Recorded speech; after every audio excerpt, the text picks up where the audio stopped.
Bonjour tout le monde. Alors ce podcast sera le premier d'une série qui vise à expliquer, à exprimer, à montrer davantage les différents services que je peux proposer professionnellement. Donc je profite de la sortie de mon nouveau site internet pour pouvoir expliquer ou réexpliquer certains de ces services afin de peut-être informer certains d'entre vous qui ne connaîtraient pas tout ce que je peux proposer et qui seraient éventuellement intéressés.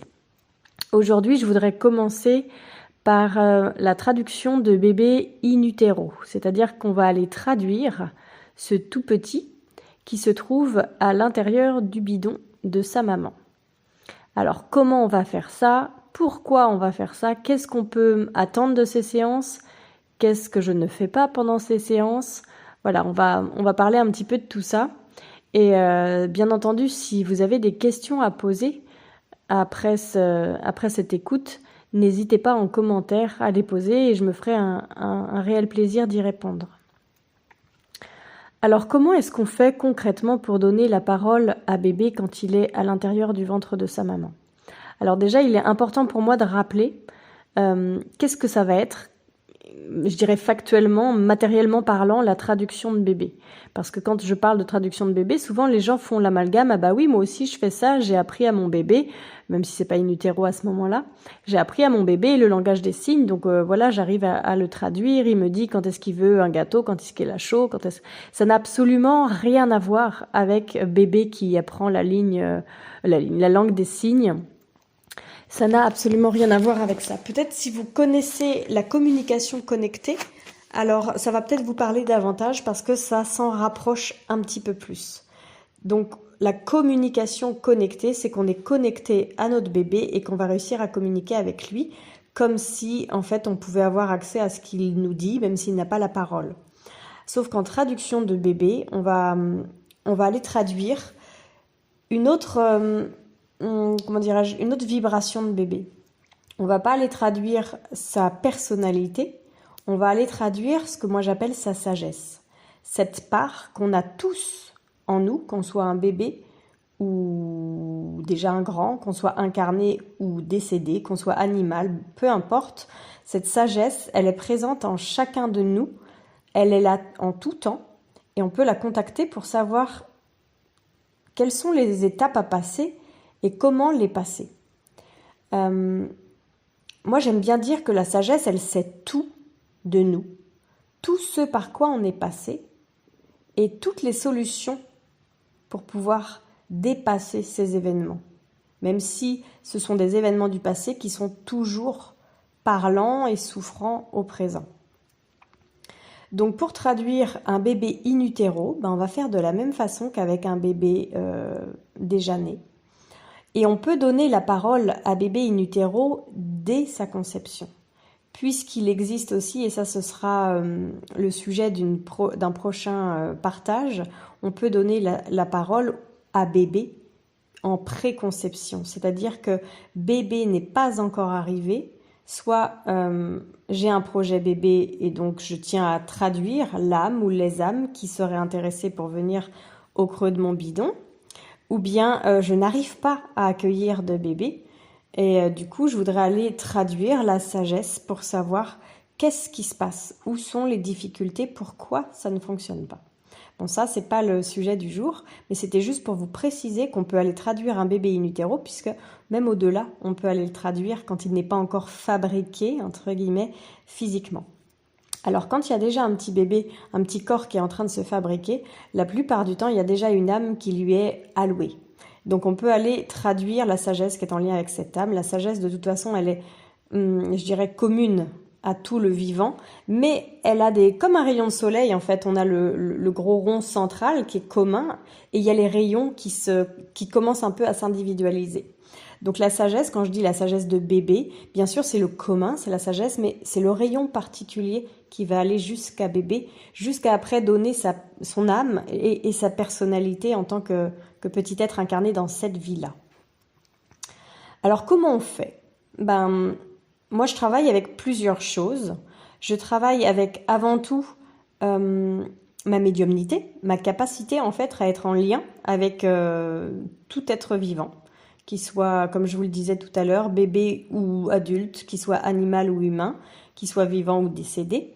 Il suffit de mettre son focus sur la personne avec qui on veut communiquer. Donc bon, bah ça, je vais pas vous l'apprendre dans cette vidéo. C'est quelque chose qui s'entraîne. Et du coup, à partir de là, on va aller voir, selon tout un protocole, grâce aussi à un autre petit outil qui me sert régulièrement, c'est mon pendule.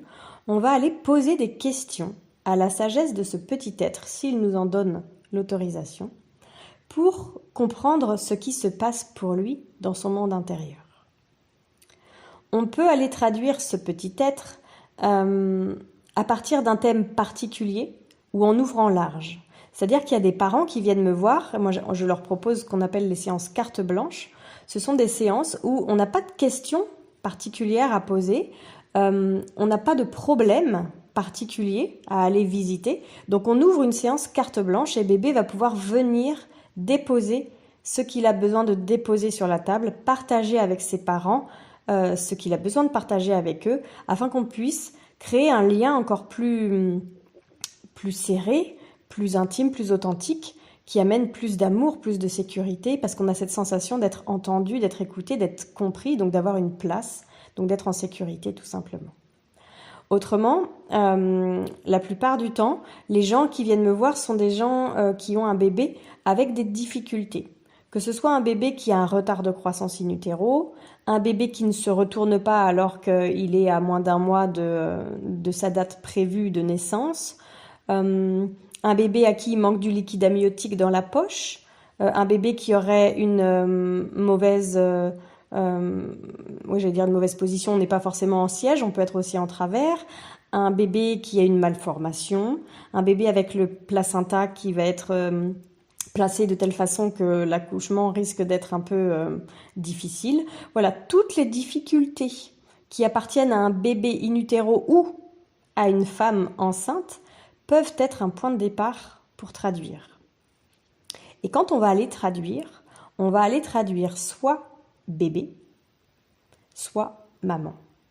Parce qu'à ce moment-là précis de leur vie, ils sont comme en fusion, en commun, même si ce sont deux êtres différents. Et du coup, on ne peut pas savoir si la difficulté, comme par exemple, je ne sais pas moi, un manque de liquide amniotique, si c'est une difficulté qui va traduire un malaise, un blocage chez bébé ou chez maman. Par contre, on va partir du principe que chacun des signaux du corps, donc tous les maux qui peuvent exister, de la femme enceinte ou du bébé in utero, sont une... excusez-moi, j'ai l'alarme qui sonne en même temps, sont une invitation à aller traduire bébé ou maman, la sagesse de bébé ou de maman, pour pouvoir redonner libre cours à la circulation vitale à l'intérieur de chacun des protagonistes et aussi dans le lien qui les unit. Vraiment comme s'il y avait un barrage au niveau énergétique qui allait du coup créer un dysfonctionnement, une maladie, un problème de comportement, peu importe ce qui vient se présenter. On peut aussi traduire la dépression chez maman. On a beau adorer et avoir tellement attendu cet enfant, je sais pas pourquoi, mais là ça fait 3 mois que je suis enceinte et je suis en dépression, je comprends pas. Je l'attends depuis tellement de temps, cet enfant, c'est tellement une envie profonde, je comprends pas. Ou des crises d'angoisse, ou voilà, ce genre de choses peuvent aussi être justement le point de départ d'une traduction pour aller voir qu'est-ce qui se passe et pour pouvoir en fait permettre à ce que l'énergie vitale, l'énergie d'amour puisse circuler à l'intérieur de chaque être et dans la relation qui les unit, afin de faciliter l'arrivée de ce petit être, l'arrivée sur Terre, et évidemment, son début de vie, tout simplement. Et aussi alléger ses parents, puisque quand le petit arrive, il va faire comme remonter à la surface de ses parents, et là, les 2 parents, même si papa n'est pas, lui, porteur du bébé dans son ventre, il est aussi concerné. Donc bébé, quand il arrive, eh bien, il va comme secouer la bouteille de limonade. Donc la bouteille de limonade, c'est maman ou c'est papa, afin de faire remonter les petites bulles à la surface pour qu'elles éclatent. Comme si ces petites bulles, c'était autant de bagages, de charges émotionnelles qui empêchait justement cette libre circulation à l'intérieur de papa et de maman. Et bébé, lui, il a décidé d'arriver dans cette famille parce qu'il y a papa et maman avec leurs forces et leurs failles. Donc, il sait où est-ce qu'il arrive et il veut faire le ménage, j'allais dire un peu de ménage, mais parfois c'est un gros ménage chez papa et chez maman, afin d'arriver, lui, dans un environnement qu'il a prévu. Moi, j'ai prévu que maman et papa allaient avoir telle faiblesse. Papa était, allez, on va faire le truc le plus classique que je puisse trouver. Papa est coupé de ses émotions et maman est tellement d'en vouloir que je sois super méga bien qu'elle veut me sauver pour un rien et qu'elle me laisse pas faire mes expériences. Eh bien, j'ai décidé d'arriver dans ce contexte-là, sauf que j'ai décidé qu'à l'âge de 3 ans, tout ça, ce serait terminé. Donc pour que tout ça soit terminé, il faut qu'on aille visiter chez papa et chez maman les dossiers qui sont délicats et qui créent ces fonctionnements particuliers chez eux. Et donc pour ce faire, eh bien on peut en passer par des difficultés chez bébé ou des difficultés chez papa ou maman au moment où bébé arrive. Parce qu'en fait, au moment où bébé va arriver, il va comme activer un miroir surpuissant. Celui de nos enfants, il est vraiment surpuissant. Un miroir dans lequel papa et maman vont pouvoir se regarder pour voir comment était leur vie à eux in utero, ou bien si le bébé qu'on traduit avec une difficulté à 3 mois, eh bien, est-ce que, du coup, je peux me souvenir, alors de façon concrète, non, mais en tout cas, je peux venir réveiller les mémoires. Qu'est-ce qui se passait pour moi quand j'avais 3 mois? Puisque la plupart du temps, les choses qu'on embarque avec nous, qu'on a encore avec nous à l'âge adulte, sont simplement des échos d'un séisme beaucoup plus antérieur qui prend en général racine autour de la naissance, que ce soit au niveau de la conception, que ce soit au niveau in utero, de la naissance ou des 3 premières années de vie. Et après, ce sont juste des redites. Il y a eu un séisme, il y a eu une difficulté de gestion émotionnelle, il y a eu un traumatisme, qu'on connaît ou non, et ça vient faire une redite, un écho. Et on peut le trimballer toute notre vie, cet écho. Donc notre bébé, il arrive et il va, avec son bagage qui lui est propre, venir chercher ces choses-là chez nous pour qu'on puisse s'en libérer. Pas juste pour nous mettre des bâtons dans les roues et que ce soit super souffrant de passer les quelques premiers mois d'arrivée de bébé, mais pour qu'on puisse faire table rase de tout ça. Tabula rasa. Alors on va pas forcément tout nettoyer, on n'est pas là pour se dire allez on fait tout un ménage nickel, il n'y a plus rien qui traîne, parce que sinon, bon j'ai envie de dire c'est pas qu'on s'ennuierait parce qu'on peut profiter de la vie sans avoir de dossier à gérer, mais la plupart du temps ça n'arrive pas en une seule fois. La plupart du temps c'est quelque chose qui est quand même étalé sur la vie, mais plus on va aller s'occuper de ces dossiers au fur et à mesure qu'ils se présentent, et plus on va aller vers s'alléger. La plupart du temps, on ne connaît pas ce fonctionnement. La plupart des gens ne connaissent absolument pas ce mode de fonctionnement du miroir, et encore moins celui de dès que je deviens parent, c'est-à-dire dès que mon bébé commence à s'installer au creux du ventre de maman. Il y a plein de choses qui sont mises en mouvement. Les lignes bougent, l'inconscient s'ouvre, c'est une ouverture sur l'inconscient pour permettre de faire remonter ces dossiers et s'alléger. Alors si je ne sais pas et que je suis en lutte permanente, en souffrance permanente, en douleur permanente, en burn-out permanent, eh bien je cumule. C'est comme si vous étiez une secrétaire et que vous aviez des dossiers qu'on venait vous en poser. Vous n'avez même pas fini l'un, qu'il y en a un autre qui vient se poser dessus et ainsi de suite.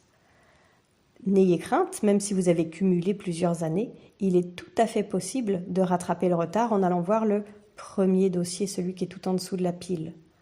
Ce qui compte, c'est de savoir maintenant comment ça fonctionne et pourquoi ça a été si difficile pour vous, soit pendant votre grossesse, enfin en tout cas la gestation de bébé, parce qu'il y a peut-être des papas aussi qui écoutent, ou même dans les premiers mois de vie, ou même dans les années qui ont suivi.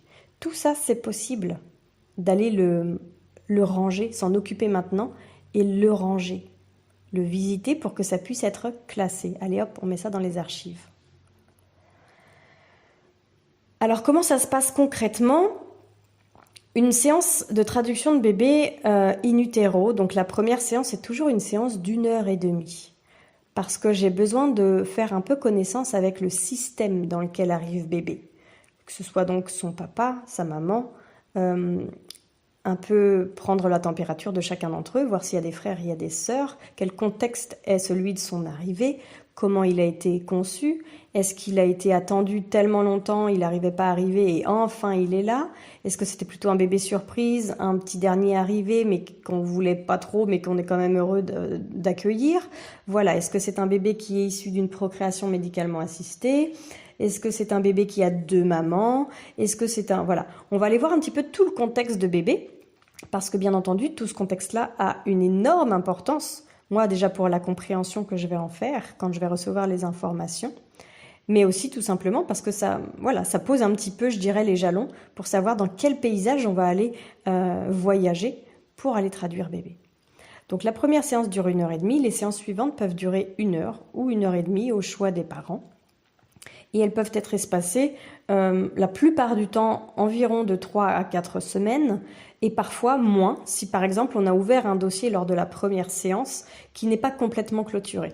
Bien entendu, on va clôturer la séance de façon à ce que bébé ou le parent pour qui c'était la séance ne parte pas avec une fenêtre à moitié ouverte, mais elle peut demander une suite qui a besoin d'être faite dans les 10 ou 15 prochains jours. Donc même si la plupart du temps les séances sont espacées d'un peu plus longtemps que ça, il peut y avoir des exceptions où les séances sont rapprochées. Plus on va se rapprocher du terme prévu pour l'arrivée de bébé, et plus bébé il va avoir envie de nous parler de sa naissance. Parce que bébé, à l'intérieur, il sait qu'il va bientôt se passer quelque chose. Alors est-ce qu'il sait avec son cerveau, avec sa tête, qu'il y a une naissance qui arrive et à quoi il doit s'attendre? Ça, très honnêtement, je ne le pense pas, mais je ne peux pas vous répondre. Ça, je ne le sais pas. Par contre, bébé va se sentir dans l'énergie parce que le corps de maman qui change, son corps à lui aussi, qui est de plus en plus engoncé à l'intérieur de cet utérus, plus le fait aussi d'en parler, parce que quand les parents en parlent, on capte, alors ce n'est pas les mots qu'il entend, mais c'est voilà, toute l'énergie qui est véhiculée par les mots, avec laquelle il est en lien. Et du coup, il sait qu'il se prépare quelque chose. Et en fait, c'est comme si, à ce moment-là, quand on va aller traduire bébé, donc déjà, on peut traduire sa personnalité et sa sagesse, hein, même si la plupart du temps, on est en lien avec sa sagesse, il est sympa de faire des petites incartades de temps en temps en traduction de personnalité, parce que moi, je peux aller traduire sa sagesse, donc, par exemple, pour savoir s'il y a des difficultés prévues dans le cadre de sa naissance. Alors, c'est pas qu'elles seraient prévues, c'est des difficultés qui risquent d'être là le jour de sa naissance à cause des bagages qu'il a aujourd'hui, qu'il a engrangés depuis sa conception ou depuis avant. Auquel cas, on peut ici faire un ménage pour que ça se passe bien. Mais on peut aussi aller voir comment lui, il ressent les choses en tant que bébé, vraiment. C'est beaucoup plus direct et plus conscient. C'est pas les mêmes biais, mais les deux peuvent être bien accouplés en fait. Et du coup, souvent quand on se rapproche en effet du terme prévu, le thème de la naissance fait partie des sujets abordés très souvent. D'ailleurs, c'est aussi pour ça que je propose, enfin très bientôt, là c'est pas encore mis en place, le pack naissance, qui est du coup un pack de plusieurs séances qui va nous permettre d'aller aborder la séance déjà un peu en amont. Donc on va dire environ 2-3 séances avant la naissance et 2-3 séances après la naissance, afin qu'on puisse aussi s'occuper des bagages que cette naissance a pu véhiculer, les éventuelles peurs, tout ce qui s'est passé s'il y a eu une séparation, s'il y a eu des choses traumatiques, voilà, qu'on puisse l'aider à déposer ses bagages dès maintenant pour ne pas être obligé, voilà, de trimballer ça pendant des mois et d'avoir des difficultés auxquelles papa et maman ne feraient pas forcément le lien avec le fait qu'il se soit passé quelque chose le jour de la naissance. Donc c'est très très très intéressant d'avoir des informations sur vous-même les parents, sur votre propre naissance. C'est très important, je vous invite vraiment à vous renseigner. Comment je suis née? Je trouve ça, alors c'est normal parce que moi c'est mon métier, donc moi je connais ma naissance aussi complètement que c'est possible, mais je trouve ça toujours très très étonnant qu'il y ait des parents qui n'ont aucune information sur leur naissance. Alors, on est d'accord que tout le monde n'étant pas dans le milieu, on n'est pas forcément intéressé par sa naissance. Mais là, si vous devenez parent bientôt, je vous invite à vous renseigner. Parce que les choses qui auraient été vécues par vous-même ou par vos parents, comme difficultés autour de la naissance, si ce ne sont pas des choses qui ont été accompagnées, digérées, qui n'ont pas quitté un peu votre mémoire cellulaire, eh bien c'est des choses que votre bébé risque de ressemer pour que vous puissiez voir, grâce au puissant miroir qu'il est, que c'est toujours là, présent en vous, et que ce serait bien de vous en occuper parce que c'est quelque chose qui vous freine encore aujourd'hui. Comme je vous le disais, nos bagages de début de vie, on peut se les trimballer toute la vie si on ne sait pas que c'est à ce moment-là que tout s'imprime. C'est comme si à ce moment-là, on était en train de créer des bases et que en fait, toute notre vie allait être une redite de ces bases. Donc si à un moment donné, j'ai été séparée de maman à ma naissance parce qu'il y a eu une urgence que maman, je ne sais pas quoi, que maman par exemple, elle a dû partir en urgence, voilà, il y avait une hémorragie ou je ne sais quoi. Moi, je suis séparée de maman, je peux à ce moment-là, en tant que bébé, me mettre un schéma limitant en place pour me faire comprendre un peu, essayer de mettre du sens sur ce qui se passe. Je peux très bien croire que c'est de ma faute si maman va pas bien et que du coup, j'aurais plutôt intérêt à faire tout ce qu'il faut pour qu'elle aille bien si jamais elle revient. Parce que sinon, je risque de revivre ce drame-là. Je suis à peine sortie du ventre de ma mère, je dois me coltiner toute la lumière, le bruit, la gravité, toutes ces choses-là. Et en plus, je suis séparée de maman. Waouh, c'est juste le vide abyssal. Donc surtout, si jamais maman revient, il faudrait que je m'assure que plus jamais je ne fasse de bêtises pour qu'elle se sente mal. Et du coup, ça peut faire des bébés qui veulent plus dormir sans maman parce qu'ils veulent absolument surveiller maman pour être sûr qu'elle va bien aller. Ça peut donner plus tard des enfants qui ont du mal à se séparer de maman ou des enfants qui, au lieu de vivre leur vie d'enfant, vont être tout de suite comme des mini-adultes très concernés à vouloir apprendre plein de choses pour savoir comment bien gérer la vie, la santé, toutes ces choses-là. Et on peut trouver ça super chouette, hein, ils sont précoces, ils sont intéressés, c'est chouette, ils sont curieux.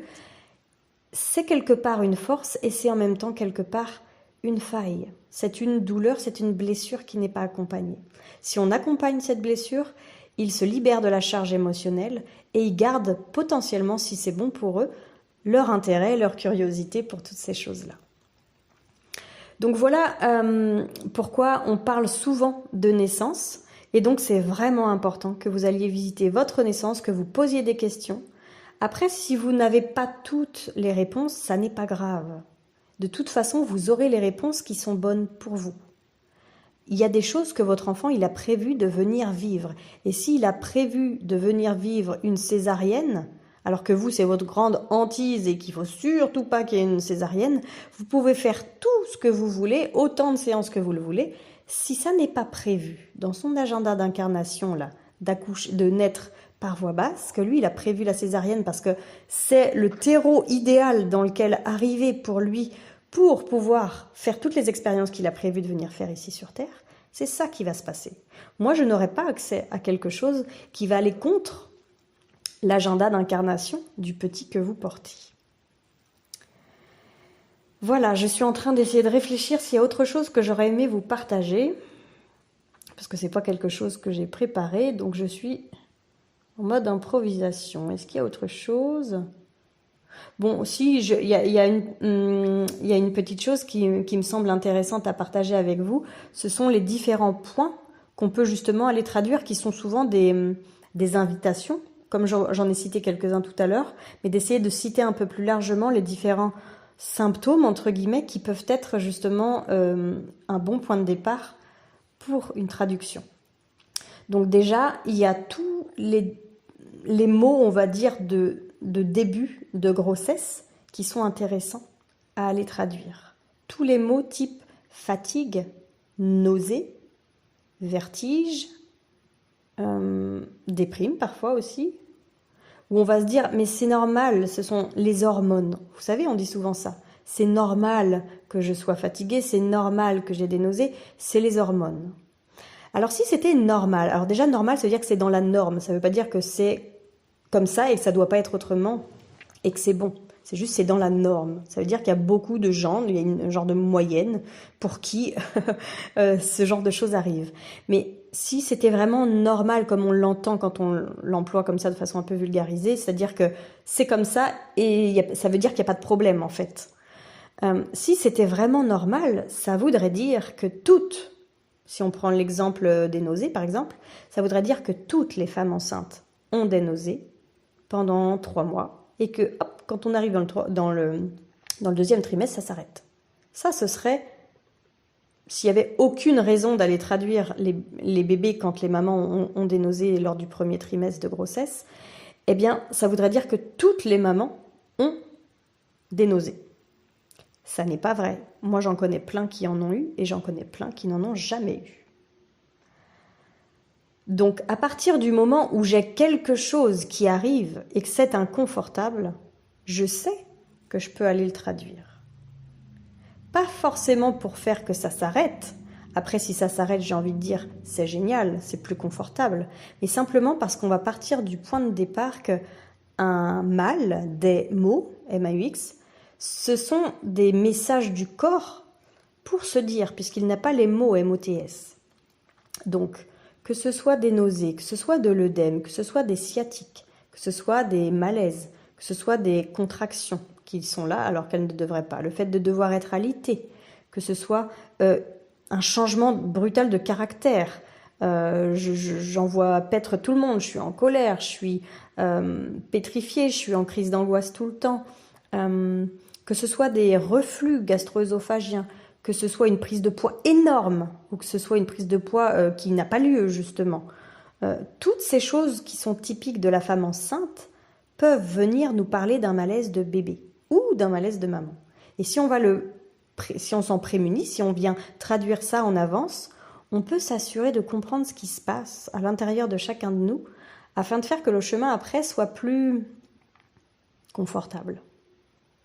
Et donc même si, quand vous venez à moi, le but du jeu, c'est pas de gommer les éventuels symptômes, hein, on part pas de ça. Le but du jeu pour nous, c'est vraiment de mettre du sens sur ce qui se passe pour que vous puissiez comprendre et être dans l'empathie et donc dans l'accueil et donc savoir comment vous positionner, quoi faire, quoi changer pour que tout ça se passe bien.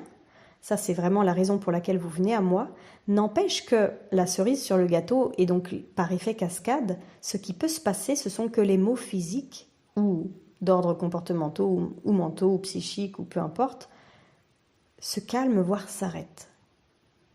Ça n'est pas rare que quand on traduit une maman qui a des brûlures d'estomac et qu'on arrive à faire passer le message du corps, que ce soit le sien ou celui de son bébé, eh bien les brûlures d'estomac s'arrêtent. Et à ce moment-là, ça n'est pas moi qui ai fait un tour de magie, c'est pas moi qui vais chercher, comme j'aime bien le dire sur mon site, une petite poudre magique, là, puis que j'en distribue un peu, comme si c'était moi qui avais les secrets d'une bonne santé et que je pouvais décider si oui ou non vous alliez avoir accès à cette bonne santé. C'est pas moi qui fais ça. Moi, je me fais l'intermédiaire et une fois que le message est passé, le corps n'a plus besoin de répéter son message. Il a été entendu.